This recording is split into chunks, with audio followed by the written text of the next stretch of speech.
નમસ્કાર મિત્રો, મારી યુટ્યુબ ચેનલમાં તમારું સ્વાગત છે. આજે આપણે વાત કરીશું દયાની દેવી અમરમા વિશેની વાત. જેતપુર તાબાના પીઠડિયા ગામના લખમણ ડવ અને કમુ મામાની દીકરી અમરબાઈ વિસાવદર તાબાના શોભાવડલા ગામમાં પોતાના મોસાળ ચાવડા પરિવારમાં લાડકોટથી રહેતા. અમરબાઈની ઉંમર થતાં જમાનાને અનુરૂપ સારા ઘરેથી સગાઈના માંગા આવવા લાગ્યા. દીકરીના માંગા આવતા લખમણ ડવ અને કમુમાએ મોસાળમાં મોટી થઈ રહેલી દીકરીની સગાઈ સાથે તેના લગ્નની ઉતાવળ કરી. અમરબાઈનું બગસરામાંથી માંગો આવતા સગાઈનો પ્રસંગ ધામધૂમથી ઉજવવા લખમણ ડવે તૈયારી આદરી. તો કમુમા પિયરિયાઓને સગાઈનું આમંત્રણ આપવા સાથે દીકરીને તેડવા એ લખમણ ડવને લઈ શોભાવડલા પહોંચી ગયા. પીઠડિયાથી દીકરી જમાઈ આવતા ચાવડા પરિવારમાં ખુશીનો માહોલ રચાયો. ત્યારે પિતા લખમણ ડવ અને માતા કમુમાને જોઈ હરખાયેલા અમરબાઈનો હરખ હૈયામાં સમાતો ન હતો. લખમણ ડવે શોભાવડલામાં 2-3 દિવસ મહેમાનગતિ માણી સગાઈમાં હાજર રહેવાનું સૌને ભાવપૂર્વક આમંત્રણ આપી પરિવારમાં સાથે પીઠડિયા જવા વિદાય લીધી. લખમણ ડવે જાતવાન બળદોને ગાડે જોડી રાસ ઢીલી કરતા રેવાળ ચાલે બળદોએ પીઠડિયાનો માર્ગ લીધો. ગળામાં રૂમઝૂમ કરતા ઘૂઘરાના અવાજ સાથે પીઠ ઉપર શોભતી ઝૂલો સાથે બળદો એકધારી ચાલે આગળ વધી રહ્યા હતા. કમુમા અને અમરબાઈ સાથે લખમણ ડવ અલકમલકની વાતો સાથે રસ્તો ઉકેલી રહ્યા હતા. લખમણ ડવે બપોરનો સમય થતાં એ બળદોને 2 ઘડી આરામ કરાવવાનું વિચારતા આસોના આકરા તાપમાં એ વાવડીની સીમમાં સરભંગ ઋષિનો આશ્રમ જોયો. આશ્રમની બાજુમાં આવેલ વડ જોતા રાશ ખેંચી ગાડું વડના છાયા નીચે લીધું. બળદોને વહેતા ઝરણામાં પાણી પીવરાવી નિરણ પૂળો કરી પરિવાર સાથે એ બપોરા કરવા બેઠા. કમુમાએ પિયરમાંથી આપેલ સુખડીનું ભાતું ખોલતા તેની સોળમ ચારેય બાજુ ફેલાઈ ગઈ. લખમણ ડવે સૌ સાથે સુખડીના 3-4 ચોસલા ખાઈ ઓડકારો લેતા એ વડલા નીચે આરામ કરવા વાહો લંબાવ્યો. અમરબાઈએ મા બાપને આરામ કરતા જોઈ વડ સામે આવેલ ઝૂંપડીઓમાં રોગીઓની સેવા કરતા એ સાધુને જોતા તે ત્યાં પહોંચી ગયા. કોઢ અને રક્તપિત્તથી પીડાતા લોકોના શરીરમાંથી નીકળતા લોહી પરુ સાફ કરતા એ સાધુને જોઈ અમરબાઈ નવાઈ પામ્યા. દર્દીઓના લોહી પરુ સાફ કરી સ્નેહથી સાંત્વન આપવા સાથે પાટાપિંડી કરતા સાધુ એક પછી એક દર્દીની સારવાર કરતા આગળ વધી રહ્યા હતા. તે જોઈ અમરબાઈ તેમને મદદ કરવા આગળ વધતા સાધુએ રોકતા કહ્યું, દીકરી, તું રક્તપિત્તિયાથી દૂર રહે, તેને અડવાથી ચેપ લાગે. બાપુ, રક્તપિત્તિયાના લોહી પરુ ઘસી તમે સાફ કરો છો તોય તમને ચેપ નથી લાગતો. દીકરી, હરિ નામનો ચેપ જેને લાગ્યો હોય તેને રક્તપિત્તનો ડર કેવો? બાપુ, જો તમને ડર ન હોય તો હું આહિરની દીકરી છું, મને બીક કેવી? દીકરી, હું તને બીવડાવતો નથી, આ ચેપી રોગ છે એટલે દૂર રહે તો સારું. બાપુ, તમે આ ઉંમરે દીન દુખિયાની સેવા કરો અને મને દૂર રહેવાનું કહો, એ ઠીક નથી. દીકરી, મને આદત છે પણ તારા માટે નવું કહેવાય. મૂળ મુંજિયાસર ગામના એ દેવા રબારી ગિરનારના જંગલમાં આવેલ એ રામનાથ મહાદેવના તપસ્વી ઋષિ જયરામ ભારતીના શિષ્ય હતા.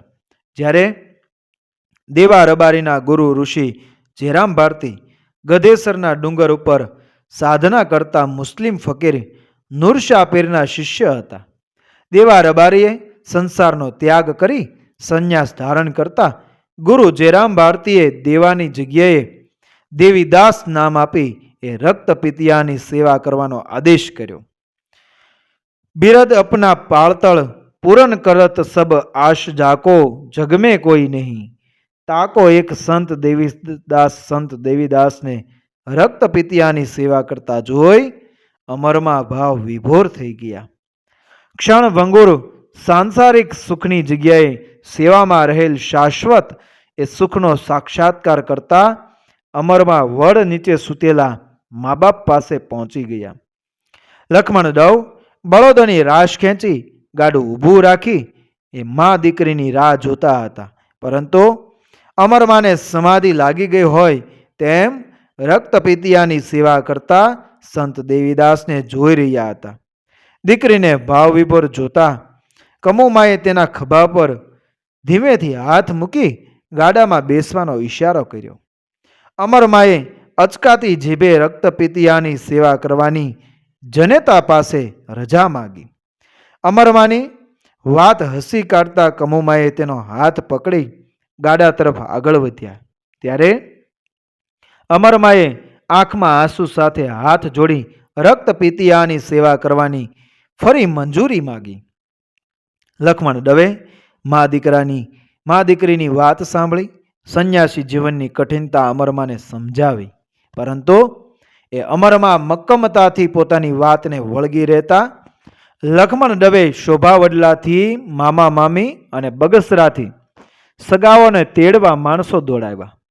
લક્ષ્મણ દવ કમુમા સાથે શોભા વડલાથી આવેલા એ મામા મામીએ સમજાવવા છતાં અમરમાએ મક્કમ રહી સૌને હાથ જોડી રજા માંગી. અમરમાનો વૈરાગ જોઈ મા બાપ અને મામા મામીએ આશીર્વાદ સાથે સંત દેવીદાસના આશ્રમમાં જોડાવાની ભારે હૈયે રજા આપી. એ દરમિયાન બગસરાથી પોતાના દીકરા માટે અમરમાનું માંગુ નાખનાર સગા આવી પહોંચતા તેમણે અમરમાને સમજાવ્યા. પરંતુ અમરમાએ તેમની વાત કાને ન ધરતા માથે ભારે સગાઓએ ગુસ્સે થઈ આશ્રમ માથે લેતા વાતાવરણ તંગ થઈ ગયું. અમરમાનો વૈરાગ જોઈ મા બાપે રક્તપિતિયાની સેવા કરવાની રજા આપતા સંત દેવીદાસ એ આશ્રમમાં સંન્યાસીની તરીકે તેઓ જોડાયા. સરભંગ ઋષિનો આશ્રમ યુગોથી તેની આગવી ઓળખ ધરાવે છે. કચ્છના પ્રસિદ્ધ સંત મેકરણ દાદાએ અહીં કઠોર તપ કરી 12 વર્ષ સુધી કાવડ ફેરવી અન્નક્ષેત્ર ચલાવેલ. માનવ સેવા એ જ પ્રભુ સેવા મંત્રને સાર્થક કરતા સંત દેવીદાસે સમાજમાંથી તિરસ્કૃત કોઢિયા અને રક્તપિતિયાની સેવા સાથે ભૂખ્યાને ભોજનનો સિલસિલો ચાલુ રાખેલો. સંત દેવીદાસના સેવા કાર્યમાં અમરમાં જોડાતા તેઓ દર્દીઓને નવરાવી ઘાવ સાફ કરી ઔષધના લેપ અને પાટાપીંડી સાથે પ્રેમથી જમાડતા. અમરમાની પ્રેમભરી હૂફ અને હામ રોગીને રોગમુક્ત કરતા. એ સાથે ભિક્ષા માટે ખંભે ખાવડ મૂકી ભૂખ્યાની ભૂખ ભાંગવા સદાવ્રત ચલાવતા. ભેસાણના સાદુળ ખુમાણે એ અમરમાની પરીક્ષા કરતા તેને સદાચારના માર્ગે વાળી એ અમરમાએ ભક્તિના રંગે રંગી દેતા સંત દેવીદાસે તેને કંઠી બાંધી શિષ્ય બનાવેલ. સાદુળ ભગત તરીકે પ્રસિદ્ધ થયેલા શિષ્યની સમાધિ પરબધામમાં આજેય પૂજાય છે. એક વખત સોરઠમાં વરસાદ ઓછો પડતા સરભંગ ઋષિના આશ્રમમાં એ પાણીની તકલીફ પડતા કૂવો ગાળવાનું શરૂ કર્યું. જય માતાજી. સત દેવીદાસ, અમર દેવીદાસ. મિત્રો, વિડીયો પસંદ આવ્યો મારી ચેનલ સબસ્ક્રાઈબ કરો, ફોલો કરો, શેર કરો. મળીએ આવી જ ઘટનાને પ્રેરણાદાયક વાર્તાઓ સાથે આગળના વિડીયોમાં. બન્યા રહો મારી ચેનલ સાથે. જય શ્રી કૃષ્ણ. રાધે રાધે. જય શ્રી રામ.